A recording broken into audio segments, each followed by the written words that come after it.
Bonjour, bienvenue sur la construction de Wessenheim et de son extension. Aujourd'hui, on commence le décor. Donc là, j'ai mon Bfloc 50. J'ai fait un petit mélange de couleurs assez sympathique. Voilà. Et donc, on va commencer à appliquer un premier passage sur cette zone-là qui est un petit peu difficile. À titre d'essai. Voilà. Donc là, on va mettre le... la moitié. Voilà. Et on va y aller doucement.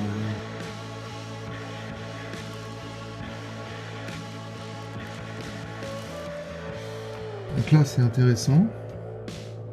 On commence à avoir une couleur qui est un petit peu sympathique avec des comment ça s'appelle, des fibres plus ou moins hautes. On va venir ensuite après rajouter des buissons qu'on fera par ailleurs sur les zones où il n'y a pas de trou, où il n'y a pas d'herbe, un peu en chevauchement comme ça. On viendra faire un début de roncier ici. Donc là ça commence à être pas mal. On va pouvoir ensuite après passer l'aspirateur pour enlever le surplus de fibres. Et on va continuer comme ça, puis on viendra faire les retouches au fur et à mesure. Donc là maintenant on va faire une deuxième zone, toujours en gardant les différentes plaques.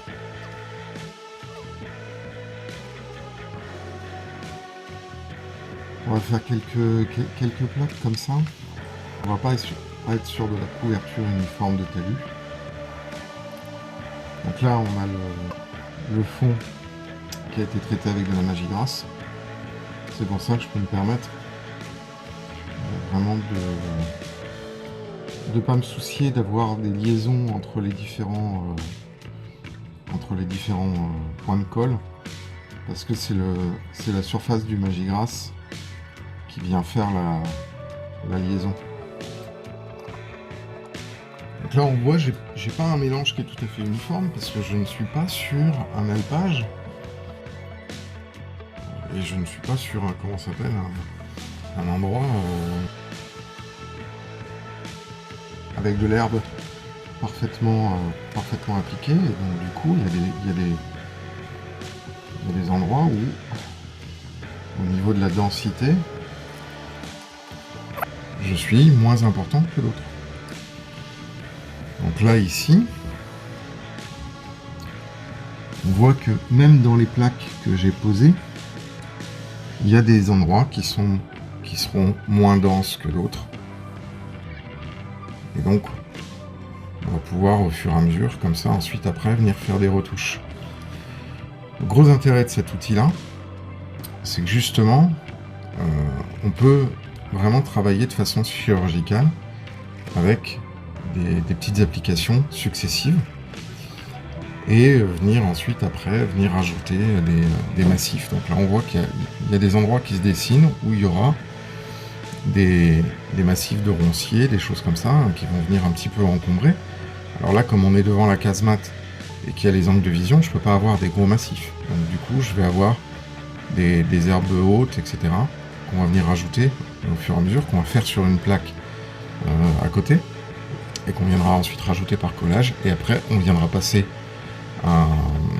une dernière fois du flocage sur l'ensemble en ayant cette fois-ci appliqué de la bombe à colle pour venir mettre une dernière couche d'uniformisation, certainement avec du 1 mm, ce qui va permettre de pouvoir donner une uniformité, enfin venir finir l'uniformité et donner la cohérence avec l'ensemble. Donc là maintenant on va déplacer le clou pour des questions de praticité. Et puis on va continuer cette fois-ci un petit peu plus bas. Voilà, on va continuer cette zone là. Donc là j'utilise une colle qui n'est pas du tout diluée.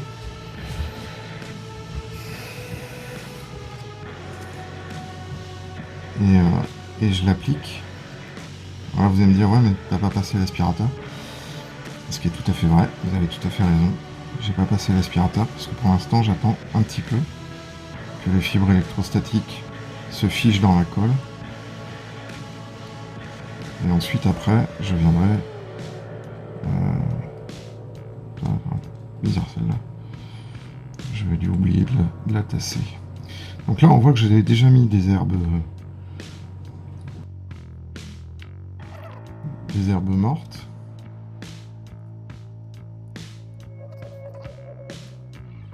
Voilà, donc là je fais vraiment des petites zones comme ça. Vous voyez, je peins pas de façon uniforme. Je pourrais faire un talus avec une zone herbeuse complète, etc. Mais là on est plutôt sur du truc sauvage. Donc si je commence à mettre à faire une application complètement uniforme, ça va faire très très bizarre à la fin. Parce qu'on va avoir un truc qui va être complètement artificiel et qui correspond pas vraiment à la réalité. Vous voyez, si on regarde un petit peu à ces endroits-là, on n'a pas du comment ça s'appelle, ni de la densité de surface exactement les mêmes, ni exactement les mêmes fibres, ni exactement les mêmes couleurs, etc. Donc alors là, vous voyez, je me suis fait un mélange, et comme on peut constater, il n'y a pas d'uniformité. Ce n'est pas une seule référence. J'ai plusieurs références en plusieurs tailles. Là, c'est un mélange un peu particulier parce que quand on fait des talus qui sont sauvages comme ça, on peut pas se permettre d'utiliser simplement qu'une seule fibre, de mettre dans l'applicateur et puis y a basta quoi. Il faut aussi un petit peu avoir des herbages qui sont grands, qui sont petits, qui sont pas forcément tous de la même couleur non plus. Parce que sinon, on obtient des choses terriblement artificielles et uniformes. Et du coup, on se retrouve un peu avec des trucs pas très très jolis. Alors là, j'ai augmenté un peu la puissance du Bfloc, parce que comme j'ai des fibres qui sont pas forcément toutes de la même taille, il faut un petit peu ruser. Puis aussi un peu de temps en temps changer de direction. Voilà, donc là déjà on commence à voir un truc un peu sympa. Je vais passer l'aspirateur, je vous fais grâce de ce bruit là et on se retrouve tout de suite. Voilà, donc là je viens de passer l'aspirateur, ce qui m'a permis de voir un petit peu plus ce que j'avais fait. Donc là c'est très intéressant parce que vous verrez quand je vous montrerai une vue de côté, comme j'ai utilisé des fibres de 6 mm, de 4 mm, de 2 mm et demi, de 1 mm, on a une vraie impression de volume. Même si la pose de l'herbe est très clairsemée pour le moment, et que là pour l'instant c'est pas très très marrant parce que comme on voit les plaques de colle, on a l'impression qu'il n'y a pas grand chose. En fait il y a pas mal de choses, ça a pas mal évolué. Donc là je vais déplacer encore une fois mon truc, on va faire à nouveau une autre zone et ensuite j'en aurai fini pour cette partie là pendant 6-7 heures avant de reprendre d'autres parties, de reprendre cette partie là en flocage avec d'autres applications, ce qui me permettra de pouvoir dans ce cas là m'occuper de faire des buissons et certainement aussi un petit peu des arbres. Je pense que on réussira à faire quelque chose de pas trop mal. Donc là, vous voyez, moi je pose vraiment la colle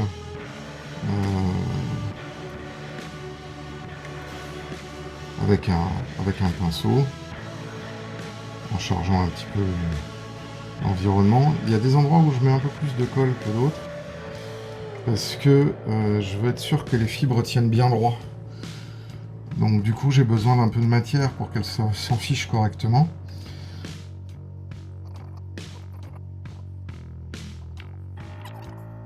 Donc toujours bien faire des mélanges différents pour casser un peu l'uniformité des fibres, ça c'est important. Sinon vous obtenez des choses pas très sympathiques en termes de réalisme. Alors, je reprends certaines zones un peu plus loin, quand je vois que j'ai quand même trop grosse présence de colle. Peut-être parce que le réservoir était un peu vide. Parce que ça va vite, hein. Le réservoir il est déjà vidé. Donc voilà, je voulais vous montrer un petit peu ce que donnaient les fibres sur leur diversité de hauteur, etc. Donc là on voit bien que après l'application, on a bien des variations qui montrent bien les herbes folles. C'est la première partie de l'application du flocage du talus. Si vous avez aimé la vidéo, je vous invite à laisser un petit commentaire dans la section commentaires. N'hésitez pas à mettre un pouce bleu si vous avez aimé le contenu.